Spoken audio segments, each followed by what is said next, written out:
Hello, everybody, and welcome back to the Podcast Boys. I'm one of your hosts, Connor Nielsen, and joining me, as always, is the Comics Kid 2099. How are you doing, Comics Kid?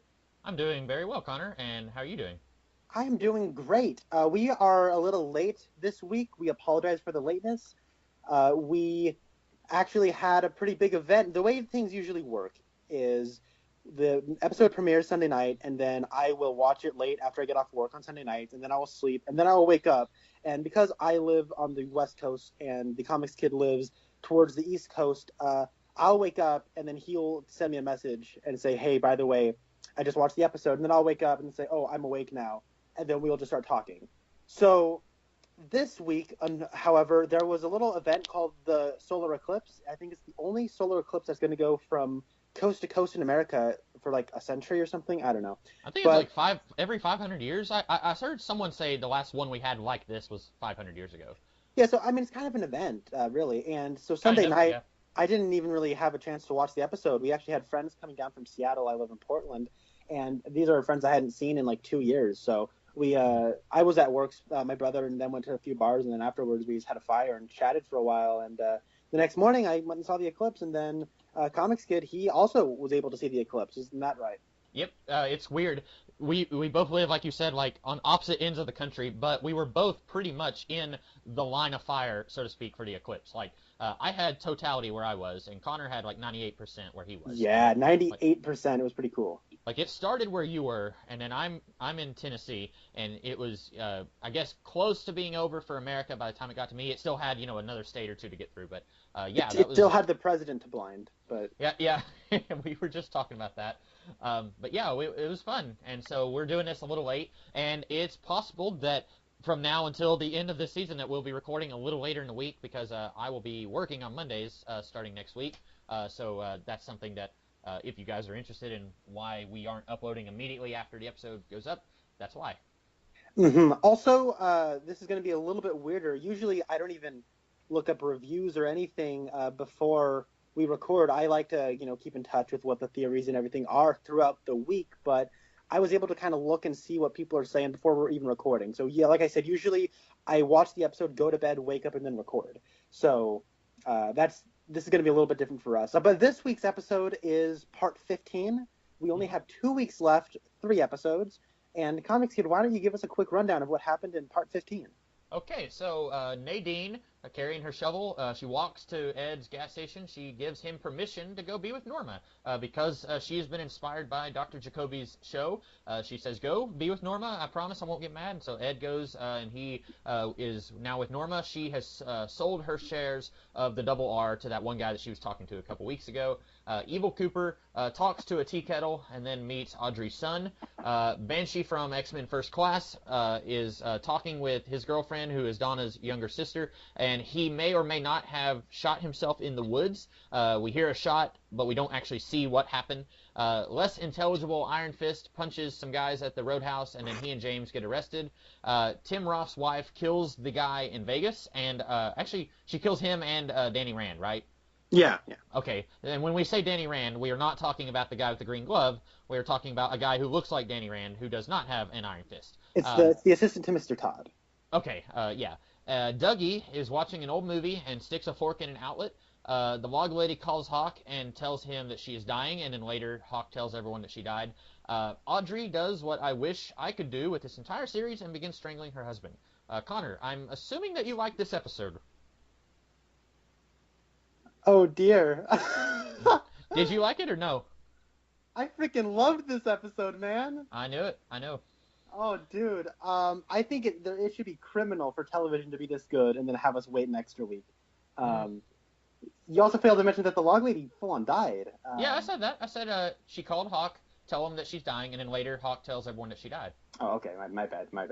Oh, man, dude. Okay. So... yeah, I really liked it. I got a bad feeling about this, but Comics Kid, how did you feel about this episode? Okay, so it's not that I hated the episode. We've had worse episodes this season. It's just that I'm just so bored with the show. Like, it's just hard for me to keep up with it. I know that you have gone back and you've, like, rewatched episodes from this season at least once, maybe a couple times. And so I feel like for you, it's easier for you to keep up with a lot of the subplots that are juggling around, and there's a lot of them. Like, for a season that's 18 episodes long, like that's shorter than most standard seasons. And with this many characters and subplots that we're juggling, it's really difficult for me to even understand most of what's going on here. Like, I still have no idea who Billy is. There's still, like, characters will show up, and I don't know who they are, and then in the podcast you will tell me, oh, it's that one character who showed up a couple of episodes ago, and I'm thinking, oh, okay, I guess they did show up, and it just takes a little jogging my memory for me to remember that, because we're watching these episodes 1 week apart, and there's like 30 different characters that we're having to keep up with, and so many subplots. And even when the episode isn't bad per se, I'm just getting to be where I'm just so ready for the show to be done. And I know I've said every week that I think I'm the only person who's not enjoying the show. Like, everyone else that I see online is talking about how much they love the show. People are talking about how they love Dougie, how they love everything about this show, and I'm just sitting here just like wondering what I've missed. So it's not even... I can't put my finger on anything that I didn't like about the show. It's just that the whole series is just not doing it for me. Okay. So I think, and I say this knowing I could tune in next week and be completely wrong, but I think Cooper's back. It could be. All right. Now, hear me out. You ready for this? Yeah. What were the numbers of the outlets in the weird rooms in like that weird pink world with like the woman with her eyes sewn shut and Ronette Pulaski? What were the numbers on the outlets? Do you remember that? It was 13, 14... No. Oh, okay, I'm wrong. What was it? The first one was 3. Okay. And the second one was 15. He went through the 15. Okay. That was also the number on his key, right?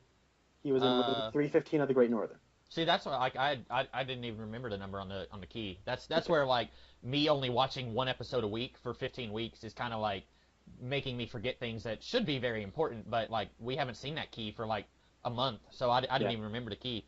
Anyways, but do you remember which episode Dougie Coop came into the show? Was it 3? It was part 3. Okay. And then part 15 is possibly the end of him. Yeah. Okay. I'd be okay with that because I've been awesome. Well, it'd be interesting if that's what they did. I wish we could have had the real Cooper this entire time because you love Dougie. Everyone else on the internet loves Dougie. I am the only person who's just so sick and tired of him, acting like a baby and like, just being led around by Coffee. Like I've been ready for the real Cooper to come back and start kicking butt and taking names. So I'd be really okay with the real Cooper coming back next episode. But I don't know if he is because there have been a couple of times where we've been thinking, oh, he's coming back. Like there was one episode where he was with the two brothers in Vegas and he was eating pie and you were thinking maybe he's coming back. And then the next episode we barely got any Dougie at all. I hope we get him back, but at this point I would not put it past them to just say, no, we're not going to bring the real Cooper back. Yeah, I've been gearing up for that. Like, I've been gearing up for that. My thinking, though, is that he's sitting there eating chocolate cake, and there's this weird sense of finality that I was feeling. And I will admit, it's a similar kind of feeling I was feeling when he was eating cherry pie with the Mitchum brothers. Mm-hmm. I'm still fighting the urge to not say Mitchum. But there's a thing where it's just a nice quiet scene where Janie Yee says to Dougie, "It's like all our dreams are coming true." And I went, "Oh man, that is a deliberate line of dialogue." Okay. And then he leaves. And then he starts fiddling with some decorations. And I didn't get a good look at the front of them, but then I went, wait, are those penguins? Do you remember in episode 18 of season 2, On the Wings of Love, where he is in the diner and he's trying to tell a joke to Annie? Yeah, and it was about penguins? It was about the 2 penguins. And I was like, wait, hold on, is that a penguin? And then he starts clicking the remote, and I'm like, oh, he's clicking the remote, how funny. And then it turns on, and it's the movie Sunset Boulevard, which is one of the most famous movies of all time. And somebody says, "Get me Gordon Cole." And then he pauses and went, wait, hold on. And God bless you, Kyle MacLachlan. Something changes in his eyes. Okay, I had my computer turned all the way up, and I could not hear the words that were being spoken on that TV that he was watching. So oh, really? That whole subplot didn't do anything for me, and it's not necessarily the show's fault. It's just my computer. I will turn the volume up all the way, and it just isn't loud enough. So, like, I could hear dialogue in the show. Like, I could hear Cooper, or I could hear Dougie talking to Janie E., but I could not hear the TV and what was being uttered on the TV. So I Okay. did not know that it said anything about Gordon Cole. I didn't even know it was Sunset Boulevard because I haven't seen that movie. All I knew was it was a really old movie, and then he sticks a fork in an outlet. Yeah. Um, so you know how outlets kind of look like a face? Hmm. Like, oh my goodness, it's like a wow face. It's like a wow reaction on Facebook. That's Yeah. basically the look on my face throughout this whole scene. I'm like, it's happening! And then like he electrocutes himself. And remember, electricity. This means something, right? Right? Mm-hmm. Okay, maybe I sound like a weird tinfoil hat nutcase, but this all makes some kind of sense to me. Maybe I'm crazy, but I think it makes sense to me. So that was awesome, and it was just a really cool moment of it reminded me of an arbitrary law when the old geezer says that kind of gum you like is going to come back in style, and like time stops, and then the Hmm. giant appears and then presents Cooper with his ring. It feels Yeah. like something's being unlocked. It was the same kind of feeling I felt here. Of Okay. this is all coming together, and I'm so happy. That's all I really have to say about that particular scene. But it was a really cool thing, and him getting on his knee from the socket was one of these like it was so eerie and kind of creepy, the low angle and the way Kyle MacLachlan plays that. He's like he looks so confused and baffled, but drawn towards something. Like he has some kind of purpose, but he doesn't quite understand what his purpose is. Maybe I'm just reading too far into this, but I think Kyle MacLachlan is doing so much with his physical performance and just his face. Oh man, he's so good in this role. Hmm. Um, yeah, yeah. I agree, disagree, because I'm just like rolling my eyes every time Dougie Cooper shows up on screen, like yeah, or Dougie Jones, whatever his name is. But like, everyone else loves him, so I'm clearly missing something. Okay, all right. Um, so the guy who was walking through the forest Mm-hmm. when what's his face maybe shoots himself. Apparently that is Mark Frost. It is. Okay, I didn't know that until just now. I saw that on Well, Internet Mark Movie Frost Database. was actually in the original series. Really, who was he in that?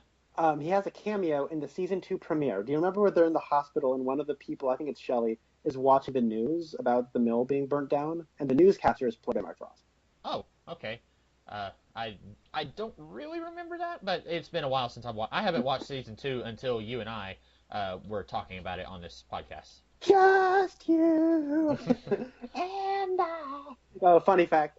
Rasco's been watching Twin Peaks. I finally got him to watch a little bit of it, and he just saw the "Just You and I" scene, and he found it hilarious. So, Okay. um, Another little, I know I'm kind of taking us off in a weird direction. This is stuff that I probably should have mentioned at the beginning of the podcast, but I found out last Friday, I think, there was an actor who was in one scene of episode 6 of this season. The actor's name is Jeremy Lindholm, and mm, he played a character named Mickey. He has been arrested for attempted second-degree murder. yeah, that was one of those crazy things where Rasco actually told me about that. Oh, He's did like, he? dude, there's a Twin Peaks thing. I think it's that you keep telling me about this weird like midget Joe Rogan guy on Twin Peaks, and I think it's him. And then I looked him up. And I went, no, that guy was in one scene of the new Twin Peaks. It's where we first meet Harry and Stanton. What's Mhm. going on? Oh, this is that guy. Okay, yeah, okay. Cause like I looked him up, and at first I didn't recognize him, but then when you said that, it clicked for me. That's who he was. Yeah, he's the one who says he's getting mail for Linda. Remember, Richard and Linda, 4302 birds, one stone. So that's something. Yeah, that is a notable event that has happened in the world. An actor has been charged with attempted second degree murder. So And that's kind of like how like people will say like, "Hey, one of the Power Rangers like got arrested for murder." It's like, no, someone who is in one episode of Power Rangers was arrested for murder. Not the same thing as one of the Power Rangers arrested for murder. yeah, good point. So we can get into the woods a little bit later. Let's talk about the beginning. So how do you feel about the whole stuff with Ed, Nadine, and Uh, it's been going on for 25 years. I have no reason to believe that they're going to have any resolution because they're still acting like emotionally arrested teenagers when they're in their 70s. I don't like I was wanting these guys to get together at the end of the original series, and then we had this sense of, okay, it's tragic. These two are star-crossed lovers. They're not gonna get together. I kind of liked the sense of tragedy about their romance at the end of season 2. So I didn't really need to see Norma and Ed get together, and because none of these characters have been very important this season, I felt like this wasn't earned. All right, I get that. I'm curious where you're coming from, where you're saying they're acting like emotionally arrested teenagers. They're just, I don't know, like they're acting like kids in high school. Like, oh, Ed likes me. Oh, Norma likes me, and like like he's gonna ask me to the prom. Like, and they're grown adults in their 70s. Like, I don't like to me when he comes in and sees her talking to that guy. Like, I'm not getting a sense of, oh, I feel sad for him. I'm getting a sense of like these guys are acting like high schoolers. Like, I don't know. It's just the scene didn't do anything for me. I'm coming across a whole lot more hostile towards this episode than I really intended to, but like none of that scene didn't work for me. Okay. My thinking is, I do agree with you. We just spent a lot of time with these people, and so it does sort of seem to come out of nowhere. But one thing that I felt, I haven't really heard anyone else bring this up, but I thought that Nadine coming up and saying, "I'm giving you your freedom," it felt a lot like Laura coming to Cooper saying, "Okay, you can leave the lodge now." When did Laura say that? Was that at the beginning of this season? Yeah, it was the beginning of the season where he's talking with the one-armed man, and then all of a sudden Laura shows up. He's like, "Okay, you can leave now," and he's like, "Okay," and then he gets up and has the weird fever dream. But it was just I don't know what it was. It just kind of felt like that. My brother Spencer, we were watching this, and he watched this before I did. This is the only episode of Twin Peaks so far that he has seen before I've seen it. And apparently this scene wrecked him. He was a sobbing mess. Apparently, I thought it was a very sweet scene. I thought it was adorable. I thought it was good. I understand where you're coming from when you say it doesn't feel earned. I do think it comes a little bit out of nowhere. But that being said, a scene in and of itself, I do think it's some really good stuff. I think Everett McGill's performance as Big Ed is really good. When he's talking with Nadine, he's like, "Honey, are you sure what you're saying, what you mean?" And like he has like this weird croak in his voice, like he's trying to hold back tears of like, "Oh my God, I can't believe this is happening," but he also was faithful to his wife. Like I didn't. Oh man. I heard other people making this comparison, and I agree. I was thinking this while I was watching it. It reminded me a lot of The Straight Story, which is another David Lynch film that has Everett McGill in it. Everett McGill is not the main character though, but there's this weird slowness to it, and it's just this borderline schmaltzy piece of just old people trying to be happy. And I found it really kind of sweet. Now, I think Nadine is giving Ed his freedom because she wants to get with Dr. Ant. That's my thinking. Yeah, I was kind of getting a sense of sexual tension whenever they met a few episodes ago. Yes. And I do think Everett McGill's performance is really awesome. Like when he sits down at the diner after he feels like his moment of like, "Oh my God, Norma, let's get together," then he misreads the situation and believes that she's dating this dude. And he sits down at the bar and he's just like meditating. He's like, I'll have a coffee and a cyanide pill."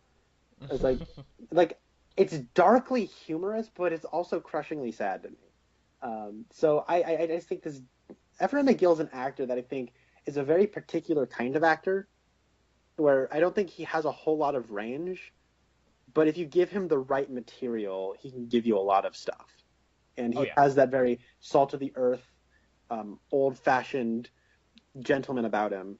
And it's just seeing this guy finally be happy. And I know you don't think that we've had enough of this moment to feel earned, but those moments of him at the diner with Norma, and then we realize they're not married anymore, and him just sitting in his gas station all empty, eating noodles while the credits roll, those scenes kind of stuck with me a little bit. And I remember that sense of longing and that emptiness and that the way those quiet scenes speak volumes. And so when this finally happened, you're right. This isn't a show about these particular characters, but I'm just glad that after all this stuff, we finally get some kind of, as of right now, it seems like resolution. So, yeah, it was something I didn't feel like needed resolution. Like I said, at the end of season 2, I liked that they almost have their happy ending, and then Nadine gets her memory back, and she's like, "What's going on, Ed? Why are you two like holding hands?"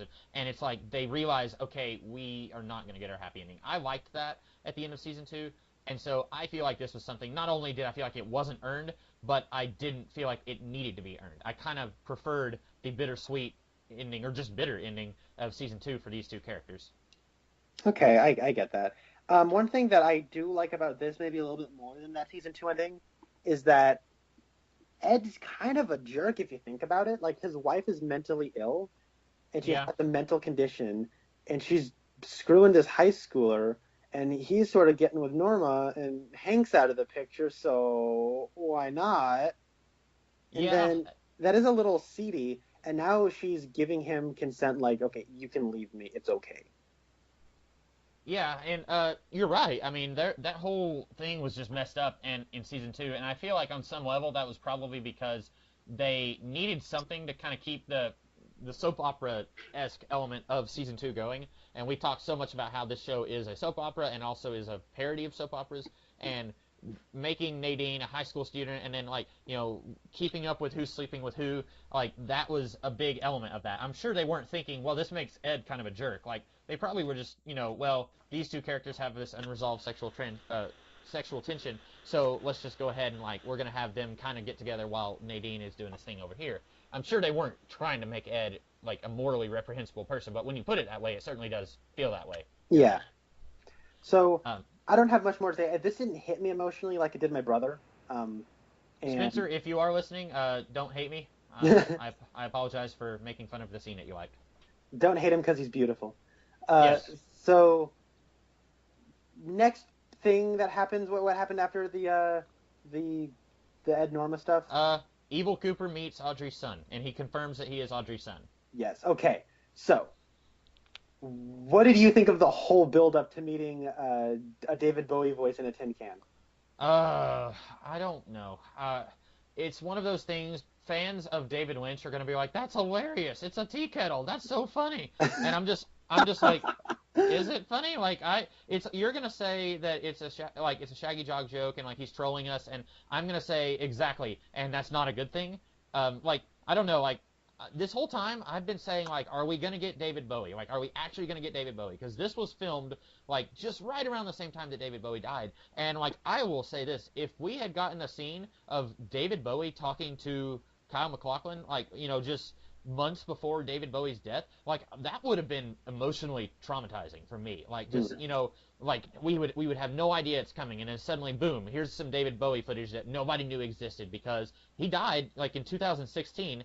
And so I was thinking like, are we gonna get it? Are we not? I'm pretty sure having Philip Jeffries be a tea kettle is confirmation that we are not going to get new David Bowie footage. Yeah, and also the voice is not David Bowie. Right. It's some guy, Nick somebody. I didn't. I don't have it in front of me now, but I don't know. Like, it's one of those things, kind of like how the little man is in this show, but because that actor is angry at David Lynch, they couldn't bring the little man back to play the same character. So instead, it's an alien plant that makes weird noises. It's kind of like that, where it's like, okay, we want to use the character of Philip Jeffries, but we don't have David Bowie anymore, so let's have it be a tea kettle. That'll be funny. I don't know if you've heard about this, but in Superman the movie, what's his face, Marlon Brando, like had so little regard for the movie that he didn't even want to be in it as much as he was in it. So like at one point he suggested to Richard Donner, he was like, wouldn't it be interesting if Jor-El, instead of being a human being, what if he was a bagel with cream cheese smeared on it? And Richard Donner was like, well, kids are so intuitive that I think they'll be able to tell that that's not Jor-El. So like maybe we should just stick with what we have here. And like it kind of reminds me of that. Like, wouldn't it be funny if it was a tea kettle? Like, and I'm just sitting here like I feel like everyone else in the room is laughing at a joke that I don't understand. Yeah, okay, I get it. That is something where it's very clear that if David Bowie had been alive to shoot it, then he would have been there. So there is an element of we had to come up with something, and it is slightly like we know this is not the way they probably wanted it to be, and so there is that element. And so there's an element of disappointment there that I do feel. Yeah. That being said, I do think it's a clever reference to David Bowie fans. David Bowie was in a rock band called Tin Machine. Oh. From 1988 to 1992, very short-lived, around the time that Twin Peaks, the original series, was shot and aired. Okay. So having the character played by David Bowie inside of a tin machine, or maybe he is a tin machine, I think it's kind of a clever reference. I mean, outside of it kind of being a cute reference, like that the element of disappointment of, oh, they didn't get David Bowie. I can't fault them for it, but I guess Oh, yeah. it's a nice little reference, but there is that element of disappointment. But I think going on, I know what to expect now. And that being said, the whole walk up to Philip Jeffries, I think, is one of the most like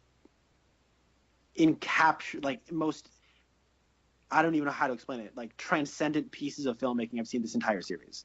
I know, like, I don't expect anyone else to feel the same way towards it, but I actually felt like I was having one of my own dreams on screen. The part where they're walking through the hallway and then the trees are superimposed onto them, I had something like that in a dream the night before I watched this. Really? So it was one of those things where I felt like somebody who made this understands me without even knowing me. And I mean, it's obviously they don't know me, but it's an element of, I feel like when I watch Twin Peaks that I'm at home and I'm comfortable and I don't expect anyone else to like it, but it feels like it was made specifically for me and it makes me happy. And I'll tell you, before watching this episode, I was really frustrated. Traffic sucks. I come home from work at 10 o'clock at night and traffic is still terrible in Portland. And I had just dropped my phone and it completely shattered the screen. And it was maddening, and I had to wait a full 24 hours before I could actually watch this episode, and I was really upset about that. But then the credits started, I was calm, and I got something like this, and I was able to just put away all of the day's frustrations and just enjoy this hour of television. And this was like one of those sequences where he pulls up, and the last we heard about Evil Coop, he was going to a place called the Dutchman's, and he says, I know what it is. He doesn't even say, I know where it is. He just says, I know what it is. A thing called the Dutchman's. And he shows up, and there's one of the woodsmen, and then it's the convenience store. And we're like, oh, my goodness, this is the thing from Part 8. And then they, like, go up a flight of stairs to what we can all assume is the room above the convenience store, but there's no door. And then they just sort of, like, digitally, like, or, like, electrically phase out of reality. And then they go into this place, and all of a sudden it's, like, the floral wallpaper. Do you remember Laura's dream from Fire Walk with Me? Just barely, a little bit, yeah. Remember, Mrs. Tremont said this photo would look or this picture would look really nice on your wall. And then that night she hangs it up on her wall, and then she has a dream that she goes inside of that painting and through the doorway in the painting. And the whole place in her dream is that floral wallpaper, which is the same wallpaper in One-Eyed Jacks, I might add. But it's that same place when Evil Coop walks in there.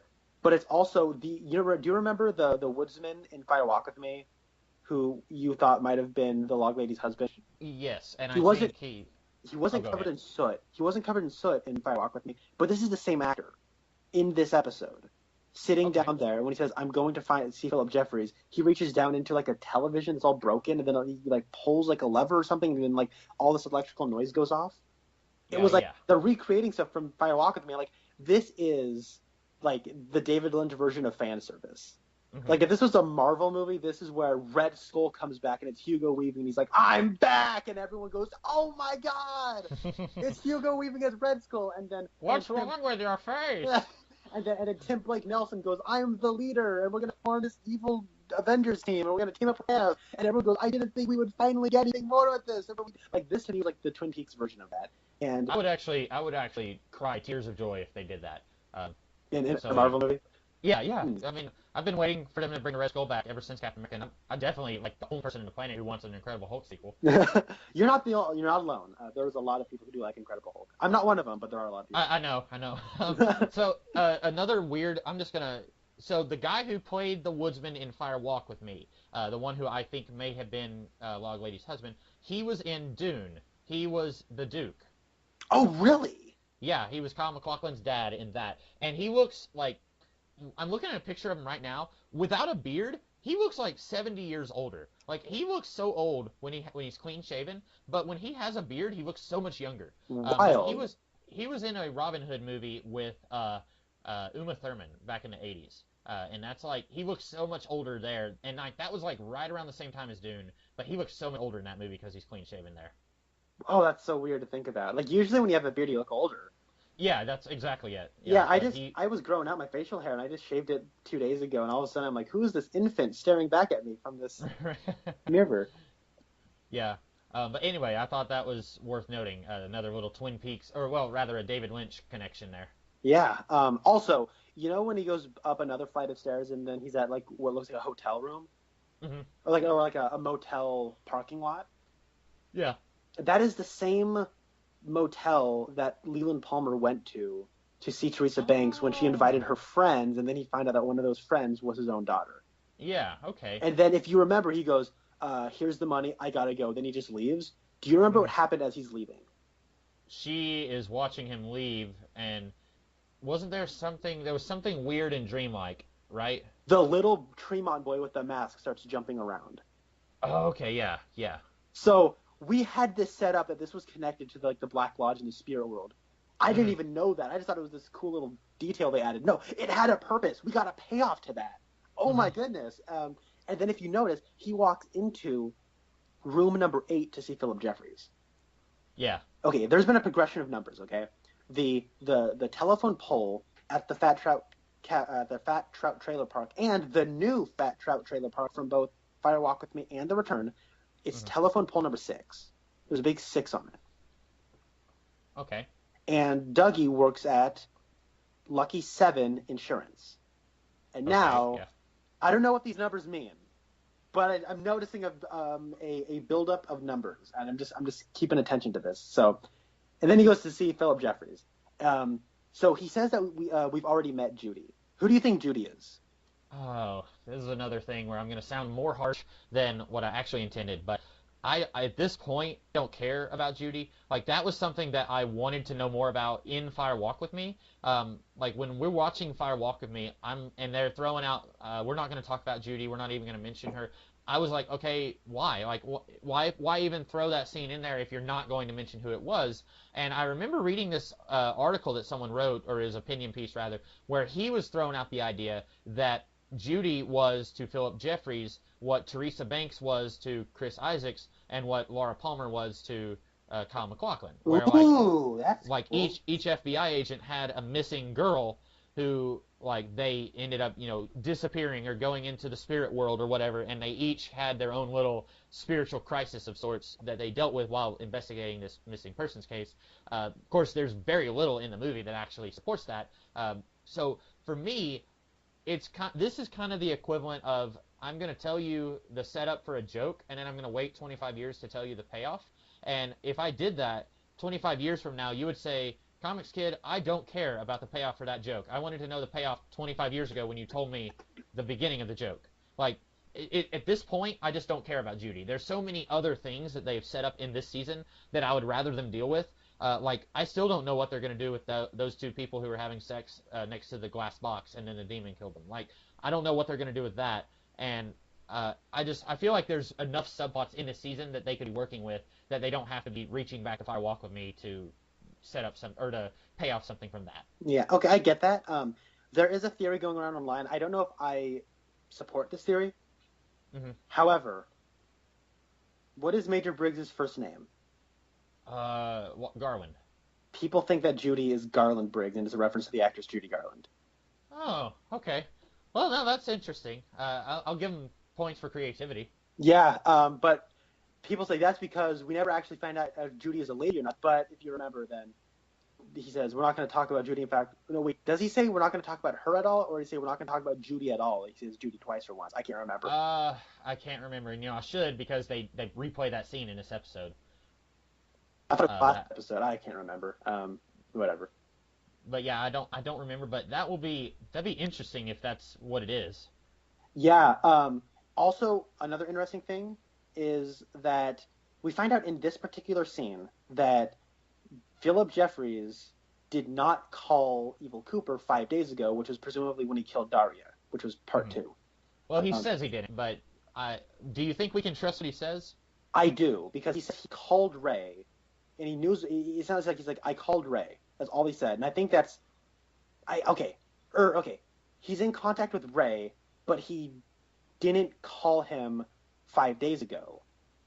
So, and if you remember that he says, "Is this Philip Jeffries?" and the person hung up. So there might be another person, a Philip Jeffries doppelganger, if you will. Maybe it's not a doppelganger. Maybe it's just somebody who's impersonating him. Either way, there's somebody like that around. So is that possibly this Judy person? I don't know. But this mystery's enticing me, and I know that this seems like a little too little too late to you, but I love Fire Walk with Me, and while I'm watching this, I'm really liking it. And I know there's only 3 episodes. I don't know how they're going to finish this in 3 episodes. I don't care. Right now, I don't care. Because while I'm watching this, I'm very wrapped up in what we're getting told and the mystery of it. And that's a thing that I think is kind of indicative of Twin Peaks, is it is more about the journey as opposed to the destination. And I think that it's about the mystery feeling, and it's about the chase. And that, because there's that part in Fire Walk with Me where that one girl named Lil shows up, and she like does this weird dance, and she scrunches her face, and she's got a red dress on and a blue rose and all that stuff. And then the next scene, Chris Isaac explains to Kiefer Sutherland what it all meant. And my taking from that scene is everything here, it means something and it has a purpose, but how boring is it that we just explained it to you? Yeah. And that's what I take from it, and that's why I think I like speculating and I like analyzing this stuff, but more than anything, I like just watching this and have it wash over me and the feelings and the ideas it puts in my head as I'm watching it. So I've been rambling on, and I'm sorry, but this is just what had on my head.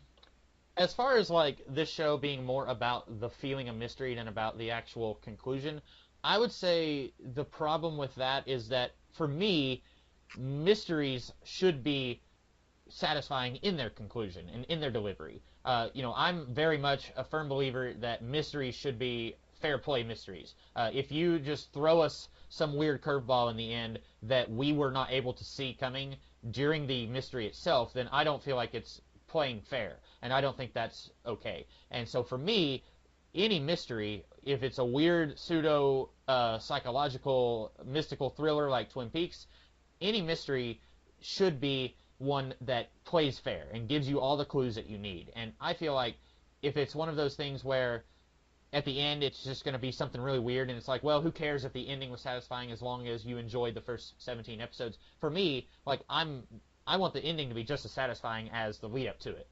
I completely agree with that too. I do agree. Like if it's at the end, and it's like, and it was the bear from The Revenant. He's the one that's been behind it all. I'd be like, okay, come on, because it was unintelligible Iron Fist. Yeah, he's the one. So there's there's that whole part of like if they just, I'm okay with the red herring. Like if you remember from the pilot episode of Twin Peaks where Dr. Jacoby has a tie that has a hula girl on it. Mm-hmm. And the hula girl's skirt is like braided and it comes out off of the tie. Do you know what I'm talking about? Yeah, yeah.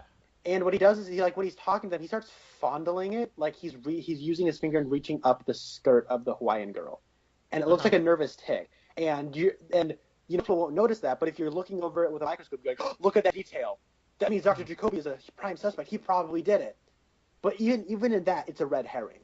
It is deliberate misdirection, and it's a sleight of hand, and it's all a magic trick, and that's what mystery is. But at the end, we find out it was Leland Palmer, and that actually fit perfectly. And I think we're going to get something similar to that here.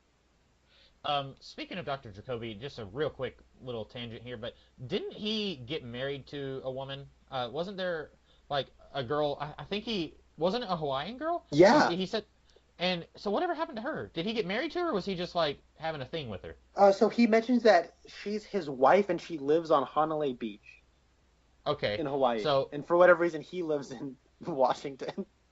I wonder what she thought of his radio career as Dr. Amp. She probably left him, and he went crazy, and he became Dr. Amp. That makes sense, yeah. Or maybe Walter Bishop from Fringe did science experiments on her, and... I'm still just like, my head is reeling over the connections between Fringe and Twin Peaks there. So I guess getting back to, we had started with Philip Jeffries and we kind of made several little jumps to here. Do you think that this show is going to wrap up all of the subplots that it has introduced so far? I think we will have endings, but okay. So, I'm going to use a metaphor, and I swear this has relevance. Mm-hmm. There's an art to killing off a character. Yeah. In a shocking way. What you want to do is you don't want to telegraph that the person's going to die. And I have not watched The Walking Dead, but from my understanding, they do a really bad job at telegraphing when they kill a character. You don't want to just disrespect one of your characters and up and kill him for the sake of shock value. Right. What you want to do is you want to kill a character, but then have like what you want to do is you want to have a character have a complete character arc or fulfill their purpose, maybe even both, but also that whole character's usage and purpose or their arc has been completed, and they don't have much purpose anymore. So now they need to, and it just makes sense now for them to die. And you want that to be felt without it being expected that they're gonna die. So when they do die, you're like, okay, I guess that makes sense. As opposed to, wait, this character had a lot more potential, and it's an unfulfilled character that just died for the sake of shock. But in The Walking Dead, it's like we'll have a whole episode dedicated to this one character, and all of a sudden they're a whole, we've been stringing you along for 3 characters with no development on this character, and then we'll have one episode where they explain all of it, and you completely understand them, and then they die at the end. It's like, oh, of course, that's a lazy way of doing that. I know I've not watched Walking Dead. I'm using that as a tangential example. So I think that when it comes to this, it's going to be a similar thing where I don't think it's going to feel like closure, but it will be closure. I think it's going to be similar to the episode Lonely Souls, where at the end we found out Leland Palmer was the killer. And when you go back and you watch that, I recently watched through the entire series with my little brother and my stepbrother. And when we got to that episode and we just got through that whole ending with them all in the roadhouse crying and Leland Palmer just killed Maddie, they said it felt like the end of the season. I agree with that. And it feels like the end of something. Like this is, and for David Lynch it was for a while there, until he decided to come back towards the end to see it through. But that after that he said, I'm out. And then 2 episodes later, after they resolved the mystery with Leland and how that all wrapped up, then Mark Frost was out to go direct Storyville. At least that's what I think happened. And so for a large portion there was not Lynch and not Frost, and the show was out with the direction, and I think you can tell just by watching the show. But Wait, are you saying that the Civil War Fever Dream and the Cougar Lady, that those are not from the visionary minds of Frost and Lynch? I think Frost was really... you know what? I'm sorry, I was going to make a joke, but I completely lost it. I was going to make a joke about Little Nicky being an unrealized genius idea, but... Oh, that's okay. That's funny anyway. You get points for thinking of it. That was funny. But so I think that, when we get to the ending here, like, ideally, right, we found out for us, the audience, Cooper failed, the killer killed again, the end, right? And we don't necessarily need the wrap-up. The mystery has been solved for the viewer. We have been satisfied. The characters don't necessarily... I think we're going to have a similar ending here. I think we're going to have something that satisfies the viewer, but the characters might fail. They might succeed. I think they're going to succeed because David Lynch loves his over-the-top happy, like, we've seen Wayne's World. They're going to have that over-the-top happy joy ending. He likes to do. Like, Blue Velvet has one of the corniest endings ever. And it's so cheesy in how happy it is. But it works. Dune has a big triumphant ending, and it works. You could interpret Eraserhead for having a happy ending, and I think that works as well. I will tell you this. I will forget and forgive every flaw and problem of this entire series, going all the way back to the original series, if the last episode we have, Hawk and Andy saying, like, all right, now let's do the Scooby-Doo ending. And then if they just did that, if we bring in Donna riding a bike, and then she, like, wrecks into a car, like, actually bring in Donna... Oh, man, that would be so great. Richard Horn hits her with a car. Yeah. Oh, man, that sounds awesome. Just do it. Make it happen. And if you remember, even Fire Walk With Me has a happy ending. Yeah. I mean, it's weird to say that because the whole thing is about it's leading up to Laura's death. But you're right. It gives her a happy ending in her death, sort of. Yeah, because she didn't give in. She won even though she died, and it's a bittersweet ending, and it's got a lot of implications in it. It has a lot of weight to it. It goes in a lot of directions, but for her, she's happy because she doesn't have to be in pain anymore. Mm-hmm. Yep. So I guess this is going to be a longer episode than normal, but did you have anything else to say about Philip Jeffries as a teapot? Not about him, but when the dude flips the switch, I'll call him Woodsman A because he's the first Woodsman we see in the convenience store in Fire Walk With Me. When Woodsman A pulls the switch, it's like you see a flickering image of the jumping man's face. Did you see that? Just briefly, yeah. Yeah, somebody pointed this out to me on the internet. You see another face appear in front of the jumping man. Oh, who was it? Sarah Palmer. Oh, okay. I Well, think we know something. maybe she's being possessed by the Jumping Man. That would be that would be weird because he was, as far as all of the spirits and demons of the mythology of Twin Peaks are concerned, he was relatively minor He was. in that he never had any agency at all. For anyone who's curious who we're talking about, he had this weird paper mache mask thing, but it was not it was not David Lynch's son, Mrs. Tremont's grandson, but he was like he was in Firewalk with Me when they were talking about Garmin Bozia, and he was wearing a big red flamboyant suit. He never did anything, so it'd be very strange if he ends up being like behind all the stuff that's going on with Sarah Palmer. Mm. I think it'd be strange. Yeah, I think this might be a decent way to give him agency, I guess. If this was like, you know how Lost was like, 6 seasons long? If this was like the beginning of like a really long running thing, I would be okay with, okay, let's bring in this minor spirit from Fire Walk with Me and we're going to have him be important. I'd be okay with it if this was the beginning of something huge, but we're getting to the last, 3 episodes of this season, and you and I both said we want this to be the end. We don't want a sequel to this. So I don't know. At this point, I would rather them have just kept it to the little man or Bob. Okay, I get that. I can't help but feel like this is maybe an idea they've had. Like, we wanted to do the Twin Peaks film trilogy, so we introduce the Jumping Man, then we pay him off with something in a sequel. But I completely understand where you're coming from. I wouldn't mind, though. I think it'd be cool. Yeah. So moving on to some of the other plots in this episode, did you have anything to say about Iron Fist and James getting arrested? Do you remember the name of Renee's husband? No. It's Chuck. And if you remember, Chuck's the one who took Billy's car.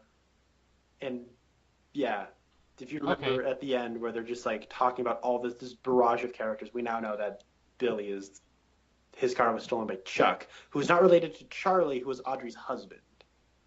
Yeah, that's where it gets confusing because we got minor characters, and then like each episode ends with with like characters who we've never seen before in the Roadhouse, and for the longest time I was thinking, okay, none of these characters matter. Like you'll see like these two people who look like they're on meth in the Roadhouse like talking to each other, and I'm thinking, okay, they don't matter. This is just an atmospheric thing. They're just trying to like phase us out of the episode and give us a couple characters who aren't really part of this whole thing. But it turns out most of these characters are somehow connected to something. We just don't know what. Yeah.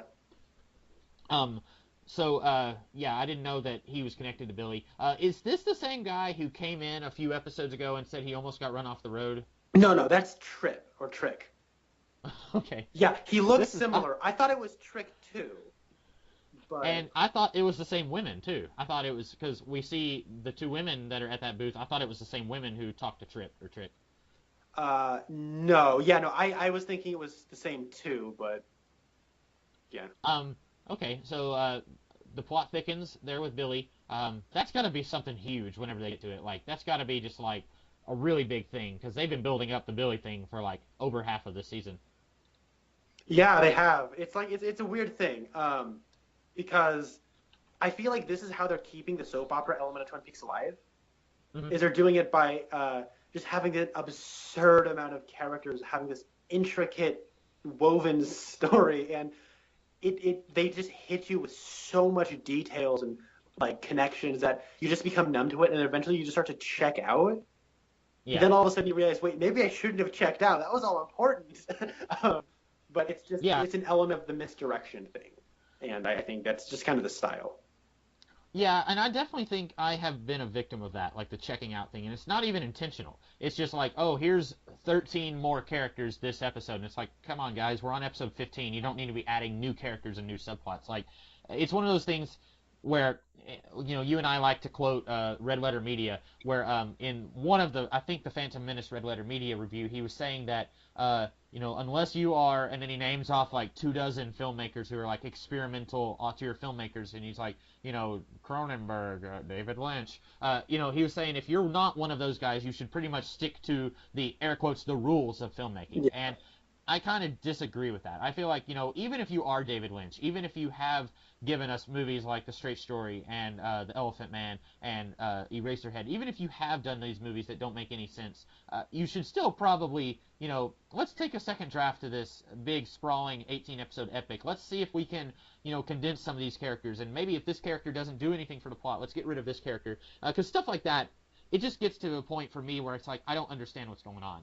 And it's, once again, I will say that it's not my fault because everyone else is loving it, so it's something on my end where I'm just like wishing that this was a little bit more like traditional television. And I don't think that's anything to be ashamed of. Like, that's the thing where it just comes down to personal taste. And I think that what's funny about Lynch, and I like how frustrating he can be at times. Like, I recently rewatched Part 10, which I wasn't crazy about, and I actually really liked it, like a lot. And I was kind of worried about revisiting that episode. And I'm going to be rewatching Part 12 soon, and that was another like ridiculously slow, like we're dragging our feet on purpose, and it's frustrating, but I'm kind of excited to rewatch it now and see how I feel about it with new lenses. But he's actually really good at telling stories when he actually tells like straight stories. He's actually really good at it. Like he'll like be goofing around and doing his slow David Lynch thing, and then it's like you'll see like a producer on the side, okay, come on, or like he'll say, okay, fine, we'll get to the story. And then like 2 or 3 minutes, he'll say, this goes with this, and that happens here. All right, you done? Okay, now I'm gonna go back to doing my thing, and you go, wow, I was not expecting that to be that fast, to be that successful at telling its story. But okay, I guess not become his thing. And I don't know. I think that I'm more on the wavelength now, and I feel like I'm getting this, and I'm not gonna like. I mean, it's not like an intellectual thing of, oh, bah, you just don't get it. It's one of those things where I feel like I'm just connecting with this, and I get it. And I'm not necessarily talking about I know what it means. I feel like I'm just on its wavelength. I don't know. It's hard to articulate. No, because I think you and I, I hope you forgive me for maybe not necessarily putting words into your mouth, but you and I look at movies and television shows and media very differently. You look at it from an emotional standpoint.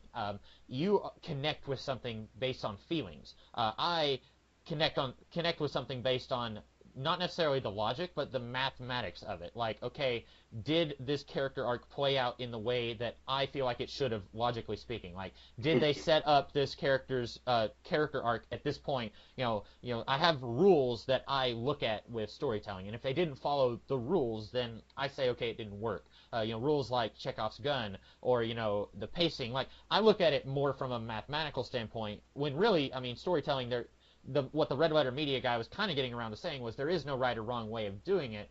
You just need to know how to do it so that you can break the rules. So you and I look at movies and TV shows so differently, and I think that's why you have been liking this season so much more than I have. Yeah, and it is a matter of just, by and large, I just like Lynch more than you do. Same way I'm sure you like Whedon a lot more than I do. He's someone who is, I guess, really follows the rules a lot and is, kind of the master at taking rules of storytelling. And that's the thing, like, I guess I am a little bit more emotionally driven than you are, and you're a little bit more logically driven. But that doesn't mean that, like, I'm entirely devoid of logic and you're entirely devoid of feelings. Not saying you're implying that, but just for the sake of discussion. You can't tell, but I'm doing the Vulcan salute right now. Yeah, like, I can't remember what I was going to say, but yeah, I think my point's been made. Yeah. So moving through some of these subplots, did you have anything to say about Banshee maybe killing himself? So this is the one scene that I think kind of goes on too long, and I got the point. And again, this is me saying this, right? Like, I just went on this whole thing about, it's all about the feeling, it's all about being on the wavelength, and all of a sudden, like, yeah, this one went on a little too long. They're kind of speaking unintelligibly. I had the volume cranked up pretty loudly, and I was having trouble understanding what he's like. He said, "I'm a high school graduate" at one point, and something the color turquoise, and I'm like, he's something about she did it, or I did it, and then Gersten Hayward's like, no, it was her, and he has a gun, and thinking, what is going on? And then Mark Frost shows up and says hi, and then he shoots himself in the head, I guess.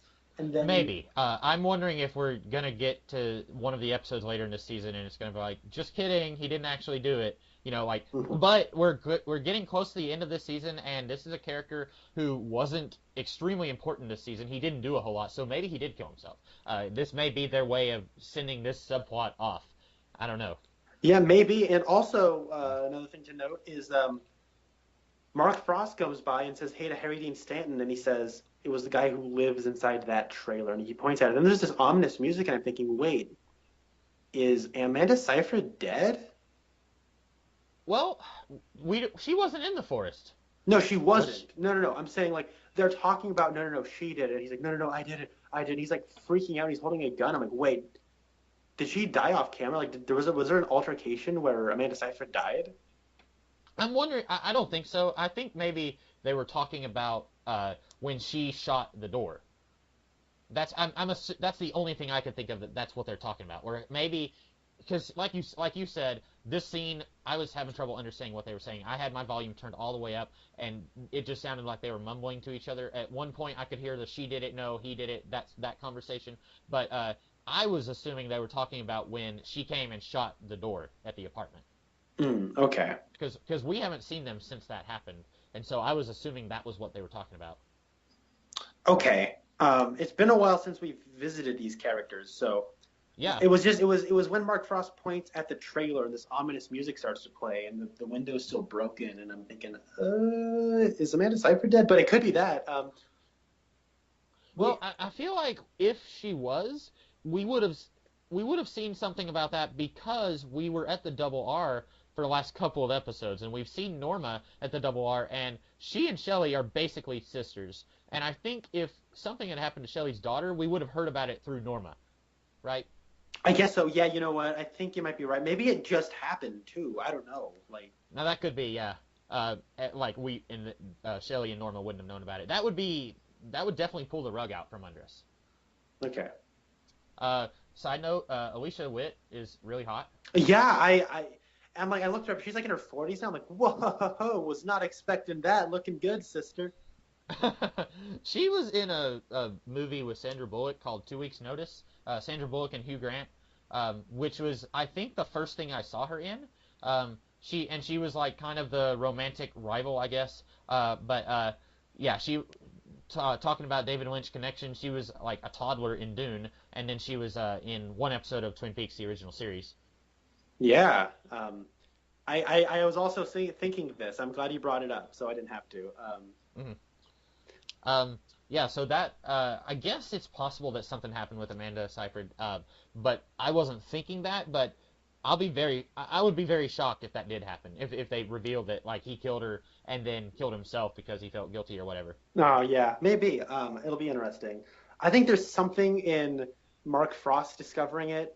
Maybe I'm just reading too far into it because there's meaning to David Lynch being the FBI bureau director, regional director. Like there's some meaning in that, right? There's a meta commentary of David Lynch is the director and he's playing the FBI director. So yeah, it's just kind of interesting. Also, I don't know if this is going to be a spoiler. I think Mark Frost talked about this before Secret History ever came out. He says that he always has considered the Harry Dean Stanton character to be an original Bookhouse Boy. Oh, and okay. The Bookhouse Boys have had absolutely no mention in this entire season, so I was just going to say that. I've known that for a few weeks now, but I didn't want to spoil anything. But since we haven't brought up the Bookhouse Boys and we only have 2 weeks left, I don't really see that as being a spoiler. So no, I think that's a safe thing to mention.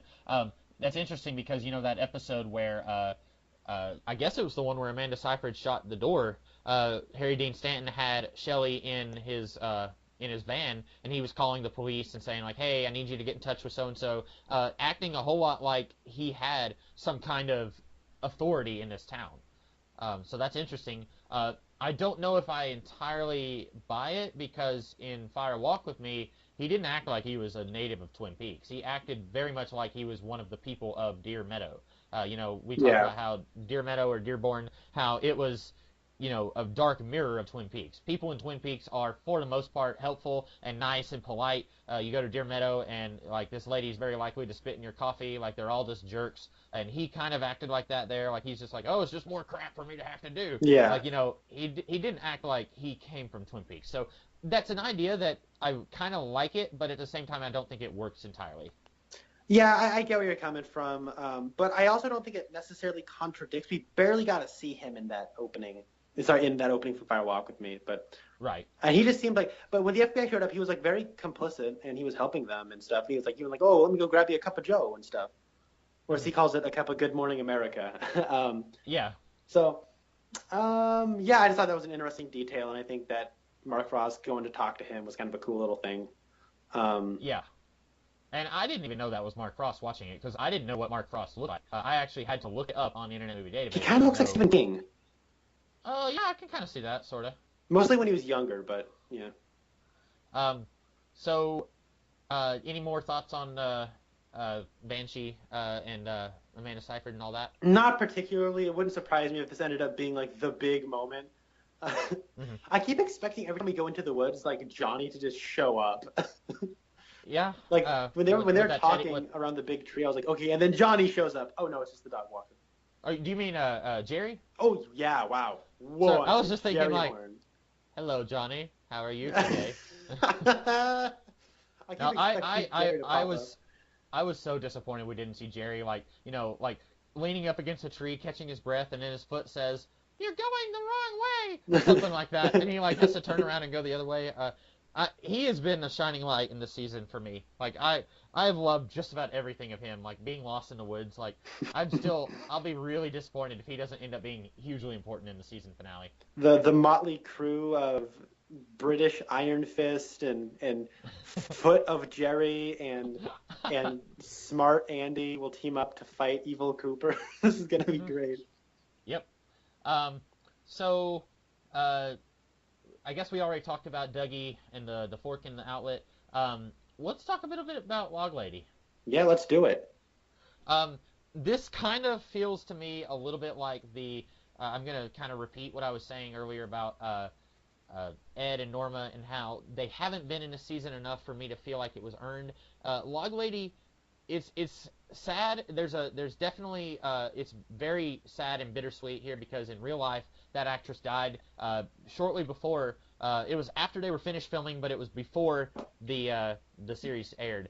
So it's very sad and touching to see this character saying, "I'm dying," and I'm assuming that they all knew, that David Lynch and this actress knew that in real life she was dying. So like that could not have been an easy scene to film. But and especially since Catherine Coulson and Lynch were lifelong friends.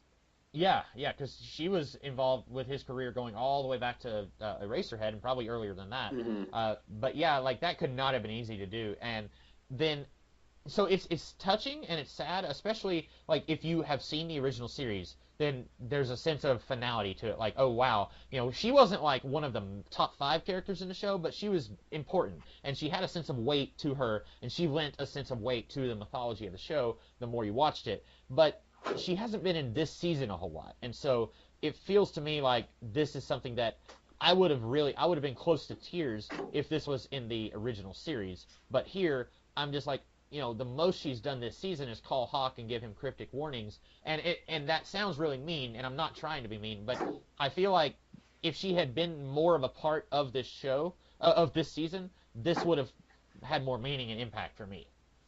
I get that. Catherine Coulson actually died before they even started the production officially. Oh, really? They shot her scenes as a part of pre-production. Oh, okay, wow. I did not know that. Yeah, they shot it she died in 2015, and they started filming towards the end of 2015. And so a lot of people didn't think the Log Lady would be in the season, and when her name showed up on the cast list, a lot of people were surprised. Wow, yeah, me too. I didn't know she died that early. Yeah, and so this strikes to me again as a sort of a thing where we had I don't think they'd fully they probably shot these scenes and knew where they'd play in the wider scheme of things, but they didn't know all the details of the story just yet. Yeah. And so there's been this element of detachment of Log Lady. I mean, I get it. She needs to be talking with Hawk, and she's only ever on one set. We only ever get one camera angle of her. You can tell the limitations. Yeah. But that being said, I was impressed at how special and small and intimate of a moment it was. Mm-hmm. That was kind of neat, and it kind of crept up on me a little bit. I didn't cry. the Spencer cry meter went up again because he did cry while I was watching with him. He's like, this episode destroyed him. It got him twice. This has just been Connor throwing Spencer under the bus. Like, next Connor will say, hey, when Spencer was a kid, he cried when Ash released Butterfree in that one episode of Pokemon. Sorry. I'm Well, just that kidding. happened because we weren't allowed to watch Pokemon when we were kids. What? I yeah. watched Pokemon when I was a kid. I came close to crying when Ash released Butterfree. I'll have you know, Spencer cried while watching Sing Street, and so did I. Okay. Hey, see, at least you're throwing yourself in there, though. Yeah. But yeah, I mean, I think this is a really cool moment, and I think it's okay for something like this, for the episode to kind of stop and just acknowledge what this was. And it is, like, I can't imagine how hard that would have been to shoot. Like, she actually says, I'm dying, and stuff. It's like, oh, man, like, and you can tell Catherine Coulson is not well. She has short hair. She has to have a breathing apparatus. Yeah. Are you familiar with the comic book artist Cameron Stewart? Yes. He's great. I couldn't tell you anything that he's drawn right off the top of my head, but I have. Did he do one of the Seven Soldiers miniseries? I'm sure he did. He worked with Morrison. He did the Thunderworld issue of the Multiversity, Which I still have not read yet. Man. He did. I'm looking him up. Right now. He did the Batman and Robin story arc where they go to, where they go to resurrect the corpse of Batman, but then turns out to be a crazy apocalypse zombie. Yeah. Okay. Yeah. He did some of that with Morrison. You're right. Okay. And he's a great artist. Anyways, he is a huge Twin Peaks fan apparently. Oh. And I guess every week or so he'll just he'll upload to Instagram art that he's done based on the new show. So he has a print of Evil Coop. And this last week he uploaded a image of Log Lady saying, "My log is turning gold now." Oh, that's kind of sad. Yeah, and the line where she's like, "There's some fear in letting go." It is a really kind of heartbreaking scene, and it's really well written. It's well delivered. Yeah, good stuff. It didn't quite. I'm kind of in your camp. It didn't quite get me because she isn't that involved in the actual story, but I think it's just more. I think it's fine that they did this because she's not just important to Twin Peaks. She's important to an entire famous filmmaker's career. So. Yeah. I will say that I wish she had mentioned her husband. I wish she had said something like, "I'm going to be with, Danny or Joseph or whatever his name is." Okay. I wish she had said that because she talked about in season 2, or maybe someone mentioned in season 2 how her husband died on their honeymoon, or he died shortly after they got married, right? I think it was their honeymoon. Yeah. So I think it would have been kind of neat if she had said, "I'm going to be with my husband after all this time." I don't know. That would have been a good idea. Yeah. Maybe that's what my log is turning gold now means. Maybe, yeah. Did you have any other thoughts on that one? No. Let's move on. We're just kind of doing bullet points. I don't know, like, what did you think of the Tim Roth and his wife? I feel like there's not a whole lot to say about that one. Like, that's the double hit in Vegas, I guess. I think we both had different theories on that. I don't think either of us thought it was going to be these guys. I didn't either. I loved it. This is great. I'm like, who is it? Who is that? And then it was Jennifer Jason Leigh. I went, oh, it's them. Okay. I love Hutch and Chantel. I think they're hilarious. I like how trashy they are. Like, they always talk about how they're going to eat Wendy's and stuff. Yeah, talking about ketchup. Yeah. And then she points up and she goes, that's Mars. They're like, it's probably a satellite. Isn't it a beautiful night? And they look up and there's no stars in the sky. That's hilarious. But what's kind of interesting to know is Mars is the red planet. There's some cosmic implications to a planet being seen because if you remember, when Saturn and Jupiter are aligned, that opens up the path to the Black Lodge. Yep. Yeah, that's and I'm sure that was intentional. I was gonna make a Dune joke, like Arrakis Dune Desert Planet, and say something about Mars red planet, but I couldn't think of another name that we call Mars, so I'm not gonna do that. There was a fan theory that Mars in the League of Extraordinary Gentlemen was originally the planet that would eventually become Arrakis in the League of Extraordinary Gentlemen universe. Oh, really? Well, it's a fan theory. I don't put much. I don't think that's actually going to happen. But anyway, I'm like kind of a nerd for the League of Extraordinary Gentlemen. Like I love seeing fan theories of people like connecting stuff for that world. One of the characters on Mars in the League of Extraordinary Gentlemen Volume 2, he had like super blue eyes, and that's a thing in Dune where like everyone on Arrakis had blue eyes because of the spice. So anyway, yeah, The spice. weird little. The spice must flow. So yeah, I think those two are funny. It's gonna be kind of. I mean, I don't feature them living past the series. I don't think they're gonna live. I think they're gonna die. But they're funny, and it's gonna be kind of sad seeing them die just because they're so entertaining. I agree. I think they have some really good chemistry too. I think Tim Roth is delightful. So another interesting thing to note though is that they talked about a double hitter. I guess that really meant that they hit one. That was Mr. Todd. He, I guess, served his purpose. And then now we're going to do a second one. Maybe that's Dougie. Maybe that's Bushnell, the guy who hired Dougie. I don't know who that second person is now, so that'll be interesting. Yeah, it'll be interesting to see. So I guess the only other thing is Audrey and her husband. That subplot is still going on. I don't know. I don't even know. Oh man, I almost died of laughter watching this scene. It is so ridiculous. Me and Spencer agree this subplot probably has all been taking place on the same night. It would have to. Like it would have to, because like otherwise Audrey's been like yelling at her husband nonstop for 5 days and like, come on, get your coat. It's been 5 days. You have your coat on. Why aren't we going? Why are you always complaining? Oh man, I know you liked it. I didn't. Oh, it's so funny, like the whole stuff of, in 1 effing minute, we gotta get out of it. And he goes, in 1 effing minute, I am taking my coat off. And then he just, like, again, this whole subplot, it is another thing of Audrey's getting all angry and yelling about stuff and whatnot, and then they'll do one thing and I'll go, oh, now you have my attention.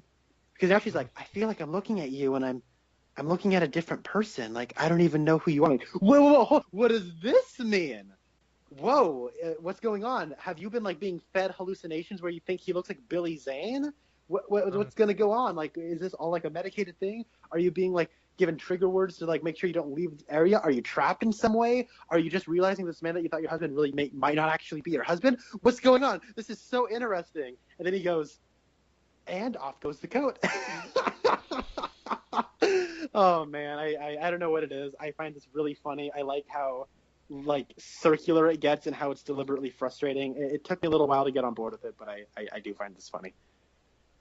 Yeah, I don't know what they're doing with Audrey right now. I guess it's connected to something, but it just feels like they just threw her in really late in the series. Like I was really hoping that they would have her in much earlier in the series. I think the two characters that I like the most from the original series have had the least to do with the show.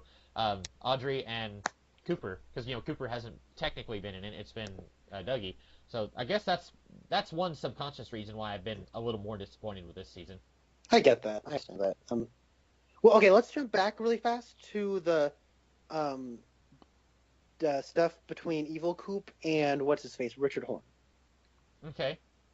I don't know what to think of that. I don't know, because Richard Horn comes in with a gun pointed at Coop, and then Coop punches him, and that was very satisfying. Hopefully we can see like a whole lot more violence done on Richard Horn. But I don't know, like, is Cooper just going to have him killed? Every other ally that he's tried to kill or has killed or has had killed. So, like, I don't see things ending well for Richard, but I don't know what Richard wants out of this, because Richard has a gun on him because he thinks that Cooper is in the FBI. And I don't know if once he figures out that Cooper's not in the FBI, what does he want out of this partnership, if there is a partnership? Maybe he's Richard's father. Maybe that's why he's keeping him alive and not just killing him out of principle. Yeah, that you had said that was a possibility. I don't know if he would know if he was Richard's father if he was, or unless he's just like can sense the evil in him. Maybe, I don't know. He says that his mother was Audrey and that she had a picture of Cooper. Right. And I guess that's kind of like Quicksilver and Magneto in Days of Future Past, maybe.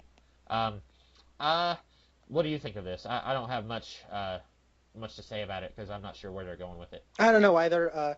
It is a new plot development. We are bringing subplots together, it seems. And yeah. So here's the thing. Okay, before they get into the truck, he sends the message, presumably to Diane, Las Vegas, ? Now, Right. a few episodes ago, she received a text message that said Las Vegas, and she had text back, they haven't asked yet. Now, this could be a thing where the timeline is all switched up wrong, where this is now taking place, like when, or maybe he's following up, maybe he's asking again. So, yeah. I hope it's not a timeline thing because this show is already too confusing for me as is. Yeah. I don't really need them saying like, well, this subplot from episode 15 actually takes place before this subplot back in episode 11. Like, I really don't need them doing that. Like, that would just be even harder for me to keep up with.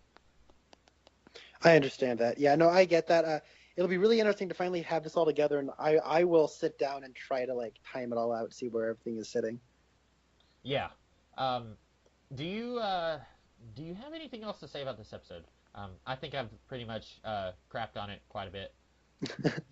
I'm trying to think. Where does? Oh, by the way, the convenience store just like TARDISes its way out of the place, like it just disappears. Yeah, that was kind of neat. Yeah. It kind of does that thing where in episode 8 it had that weird smoke coming out of it, and then it just takes a bunch of smoke and then disappears into the smoke, and I thought that was really cool. Yeah. I like the idea of it moving around. Yeah, it has to be unlocked through something, and maybe it's like the island from Lost and it moves. That's a possibility. And maybe the I was gonna make a smoke monster joke. I don't know. No, I failed. Hey, both you and I have done it, so yeah. There we go. Well, I think that's about all that we have to say. Oh wait, hold on. The ending. So the ending, right? The Asian lady sitting in the double R, and then those two big guys just kind of pick her up and set her on the ground so they can sit in that booth. Yeah, that's another one of those things, kind of like the end of each episode where I'm thinking, okay, this doesn't have anything to do with anything, and then like 8 episodes later, it's like, wait, maybe it does. I'm assuming this will have something to do with something, but I don't know what right now.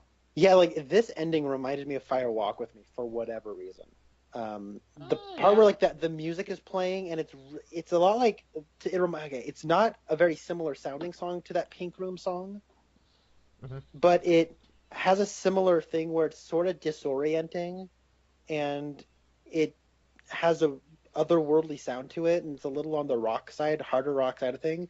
And there's the strobe lights going on. The woman starts like crawling around, and it starts jump cutting between the people on the stage and the people dancing, and the woman on the ground. And then she just starts screaming, and I was like, "What just happened? That was wild!" And like it filled me with a sense of dread, and it was crazy. I liked it so much, and I saw somebody online saying that like what happens in Vegas happens in the double R, and like Dougie crawling on the ground is like a mirrored in this Asian woman crawling in the double R. And I was like, I don't know if that has much weight to it, but that's an interesting thing.